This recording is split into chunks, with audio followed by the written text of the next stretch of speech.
Պարոն Դանիելյան, մենք գրթերում ենք։ Նախ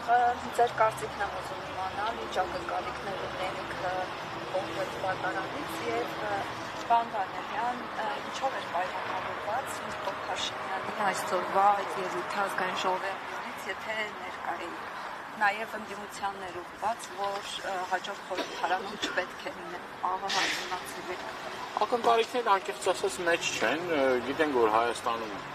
գործում է ընտրովի արդարադատություն, Հայաստանում մարդու իրավունքները պաշտպանված չեն, ամեն վայրկյան, ամեն պահի ոտնահարվում են, ինչը կարելի է իշխանությանը, դա քրեական գործադառնում ընդդիմախոսների պարագայում։ Ակնհայտ է, որ իշխանությունը ազատ խոսքը լռեցնելու եւ ընդդիմախոսներին չի ուզում պատկերացնել ընդդիմախոսներին ազատության մեջ։ Ինքը պատկերացնում է ընդդիմադիրներին քրեակատարողական հիմնարկում։ Ինչ վերաբերում է այսօրվա ելույթին, էլի հերթական մարզումն է։ Ինքը լավ հասկանում է իր մոտ կան եւ սոցիոլոգիական հարցումները եւ այն իրական պատկերը ինչ որ կա մեր երկրում, այլևս ինքը վստահություն չունի, մի փոքր խումբ տարբեր դրդապատճառներով իր շուրջը հավաքված է, գերակրատաշտին մոտ լինելու, տարբեր պաշտոններ զբաղեցնելու եւ նաեւ կա, չեմ կարող նաեւ այդ բացառել, որ կա նաեւ մի խումբ, որ հայտնի խոսք է, չէ, թե ուղիղ եթերում էլ մարդուտի, մեկը ասել են, որ դա երևի ինչ-որ օգտակար է եւ դա արվում է մեր երկրի, մեր պետության համար, այդ խումբն էլ կա, չեմ կարող բացառել։ Բայց այն մեր ժողովրդի, ես էլ բազմաթիվ շփումներ եմ ունենում, մեր ժողովրդի ճնշող մեծամասնությունը մերժում է։ Միգուցե մի մասը վախենում է, որտեղ իրոքից այդ մախի մթնոլորտը կասում է, եթե օրինակ նման կերպ են վերաբերվում ազգային բարերարի հետ, նման կերպ են վերաբերվում սրբազանների հետ, որդեկորից ծնողների հետ, հերոսացին ծնողների հետ, զինվորականների հետ, լրագրողների հետ, բլոգերների հետ, գործարարների հետ, մեզ հետ ինչ տենց վերաբերվել։ Ազգային ժողովի եթե պատգամավոր կա անազատության մեջ, մենք էլ եթե ինչ-որ մի բան խոսենք, վախի մթնոլորտը կա, բայց այն, որ մարդիկ մեր ժողովրդի ճնշող մեծամասնությունը մերժում է իրան, դա փաստ է։ Եվ դա իրեն բերել են հերթական ցնցումների մեջ, այսինքն ինքը անընդհատ պարբերաբար մենք տեսնում ենք, չէ, ծիգերի մեջ է, այդ ցնցումների մեջ է, եւ այդ ցնցումների հերթական դրսևորումն էլ ազգային ժողովում էր եւ այս չարիքի իշխանության բարագլուխը այսքան ավեր, այսքան աղետ բերած մարդը խոսում է նրա մասին, որ չի պատկերացնում, որ օրինակ ընդդիմությունը լինի ազգային ժողովում։ Այն որ մենք գիտենք իր նպատակները որն է, իր նպատակը հետեւյալն է։ Ինքը հավաքի 50+1, ընդդիմությունն էլ լինեն սատելիտ իր ուժերը։ Գիտեք սատելիտները ովքեր են, դրանց անունները, ազգանունները հայտնի են, դրանց ով լինելը հայտնի է, հասարակության համար արդեն որևէ մի գաղտնիք չկա, բայց ես ուզում եմ նաև փաստել, որ եւ համոզմունք հայտնել, որ հաջորդ խորհրդարանում ինքը կարծում եմ կլինի, այդ 5%-ի շեմը կհաղթահարի վարչական ռեսուրսներով, լծակներով եւ այլ եւ այլ։ Բայց սա իր վերջին բյուջեի, ուրեմն քննարկումներ եւ վերջին անգամ այդ բյուջեն ներկայացնում եւ ես այդ համոզմունք ունեմ, որ ճիշտ է դժվար ալնելու, հեշտ չի լինելու, որովհետեւ ցենց ամուր կարճած է իր աթոռից եւ իրեն մինչեւ 2050 թիվը երևի պատկերացնում Հայաստանի Հանրապետության վարչապետի պաշտոնին, դե իմիջիալոց իր համակիրներն էլ, իր աջակիցներն էլ իրանով ոչինչով չեն տարբերվում, տարբեր թվեր են ասում են, օրինակ 2075 թվին են իրեն պատկերացնում, 2080 թվին են պատկերացնում, էլ ավելի խորը գնացող թվեր կա, բայց դա անքննելի է, էլի որ ասում եմ, այդ մարդկանց չգիտեմ, էլի, ոնց են այդ մարդիկի հայտ գալի, բայց տենց մարդիկ էլ կան։ Ձեր վստահությունը ինչի վրա է հիմնված, որ ասում եք բյուջեի վերջին քննարկումների։ Իմ վստահությունը գալիս է նրանից, որ իմ շփումները թույլ են տալիս այդ դատողությունները անելու։ Տեսեք, տնտեսության վիճակը, տնտեսվարողների նկատմամբ այս բռնաճնշումները, տարբեր ոլորտային խմբերի հետ նաև հանդիպումներ ենք ունում, հասկանում ենք։ Գյուղերում այն իշխան էլ որ ասի ես մի քանի դպրոց եմ կառուցել, մի քանի մանկապարտեզ եմ կառուցել, բայց ես խնդրում եմ ձեզ գնալ եւ ուրեմն տեսնել մարզերում մեր հայրենակիցների վիճակը։ Շատ ծանր վիճակ է։ Օրեցօր թանկացումները, այս սոցիալական անարդարությունը, այս դատական համակարգի, ես չգիտեմ, էլի ինչ անուն տալ, որ ասենք այս ինչ վիճակ է։ Այսինքն բոլոր ոլորտներում այս մարդը ձախողման է տարել։ Անվտանգային կլինի, սոցիալական կլինի, տնտեսական կլինի, արտաքին հարաբերությունների կլինի։ Տեսեք, այսօր Ալիևը երբեք ամենավատ երազներում մենք չենք կարող պատկերացնել, որ Հայաստանի Հանրապետության որևէ մի իշխանություն կախված կլինի Ալիևի կմահաճույքից, էլի իշխանություն լիներ, թե չլիներ։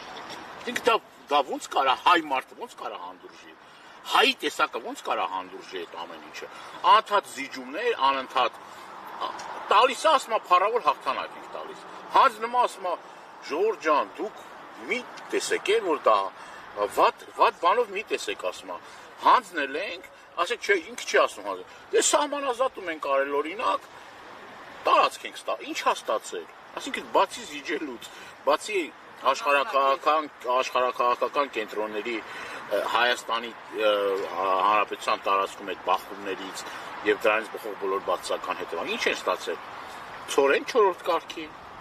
անասնակեր, այդ են ստացել ու անդադ ամեն վարքյան ամեն րոպե թմկարում են, դե տեսեք ինչ ա եղել, էլի։ Արցախը հանձնեցին 25% Հայաստանի ցորենի պահանջարկը բավարարում է եւ բավականին պոտենցիալ կար եւ աշխատանքներ են տարվում, որ դա ավելի մեծացվի։ Հիմա ինչ է, բան անենք, ասենք դե հա Արցախը չկա, բայց ինչ լավ է Ադրբեջանի տարածքով անասնակեր ցորեն, լավ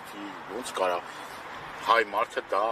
ընդունել, չգիտեմ, էլի։ Դա չի էական է ճանապարհների ապաշրջապակումը։ Ուր այդ ճանապարհների ապաշրջապակումը։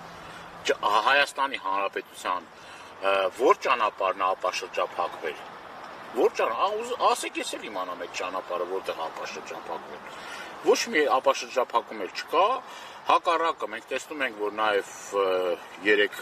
ուրեմն արտաքին հետախուզական ծառայության Ռուսաստանի հայտարարությունը, տարբեր պաշտոնյաների հայտարարությունները, եւ սա կներեք լավ բանի չի տանում էլ էսան։ Ընդհակառակը մեր տնտեսությունը մեծամասամբ կախված է ԵԱՏՄ շուկայից, բայց մենք հիմա հարաբերությունների լավացում չենք տեսնում, հակառակը հարաբերությունների վատթարացում է տեղի ունենում։ Այսօր ես խոսում եմ մի տնտեսվարողի հետ, ասում էր, որ արդեն տևական ժամանակ է իր արտադրանքը չի կարող Վրաստանի տարածքով տեղափոխել ԵԱՏՄ շուկա եւ իր տնտեսությունը, իր ուրեմն երկար տարիների քրտինքը, որ աշխատել է տարիներ քարի վրա դրել այդքան վարկերով եւ այլը, այսօր այդ տնտեսությունը փլուզման եզրին է կանգնած, որովհետեւ իրենց ոչ ճիշտ ես մեղմ բնութագիր եմ տալիս, էլի, եթե չասեմ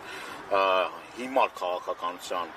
անհեռատես քաղաքական արդյունքում, այսօր հարաբերությունները վատթարացել են Վրաստանի հետ։ Վրաստանի հետ վատթարացել են, ընդունել են բանաձև, որ ըստ այդ բանաձևի Վրաստանի իշխանությունները լեգիտիմ չեն։ Սա նորմալ է։ Սա նորմալ է։ Իհարկե նորմալ չի։ Իհարկե այս ամեն ինչը լավ տեղ չի տանում։ Ոչ թե ճանապարհներն ապաշրջապակվում, այլ հարևան բարեկամ երկրների դաշնակիցների հետ ունենք շատ լուրջ հարաբերությունների վատթարացում եւ եթե այս տեմպերով շարունակվի Հայաստանի Հանրապետությունը կարճ ժամանակահատված հետո տնտեսական լրջագույն խնդիրների առջևական։ Պարոն Դանիելյան, իդեպ այսօր Նիկոլ Փաշինյանը ազգային ժողովի անդուրանից ձեզ էր մեղադրում, նկատի ունեն Սրբազան պայքարի մասնակիցներին, աջակիցներին, այդ թվում նաև Բագրատ Սրբազանին, ասում է սև զգեստը հագել իրանցի թաղումն էին անում, ուր է իրանցը, մտածում էին կորցրել են, բայց իրանցը կա։ Ու թվարկում էր, թե իր ձեռքբերումները տեղի ունեն։ Կեսը տալը իրանցի ձեռքբերումա, կամուրջը տալը, այգիները տալը, տները քանդելը, դա ձեռքբերում է։ Դե ասեք, ես չեմ հասկանում, էլի իր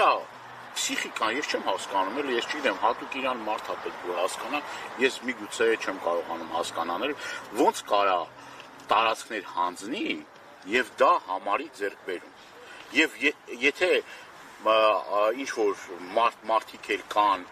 կային եւ կան եւ այդ մարդկանց թիվը քիչ չի, որ ասում է, որ դու հանձնել ես, տարածք ես հանձնել, կենսական նշանակության տարածք ես զիջել Ադրբեջանին, դա իրոք հասկացող մարդկանց համար ցավ է։ Եթե այսօր քայլող մեր մի հայրենակցի հարցնես, ասես տարածք հանձնել ինչ է, ցավ է։ Մենք դրա համար իրոք ցավել ենք, մենք դրա համար իրոք ողբալու է, ինչա ինքը ուրախացել է, չէ՞ երևի։ Եվ շատ հաճելի է եղել ինան այդ տարածքների հանձնումը Ադրբեջանին։ Ասում են, սա տարածքներ են վերցնում։ Սա դες ինչ տարածքներ են տալի, տվեցին։ Ոնց կարա հայ մարդը չցավի կամ չողբա Արցախի կորստի համար, Տավուշից տարածքներ հանձնելու համար, Ջերմուկի գլխին թշնամին նստել է, Գեղարքունիքի բարձունքները վերցրել է, Սյունիքում ուրեմն բարձունքները վերցրել է, ջրային ակունքները վերցրել է, բայց ցավ չի, ինչ է դա։ Ուրախություն է։ Հայրաց համար ուրախություն է։ Միգուցե կարող եմ 2 սալյուտ էլ խփեն։ Շնորհակալություն շատ։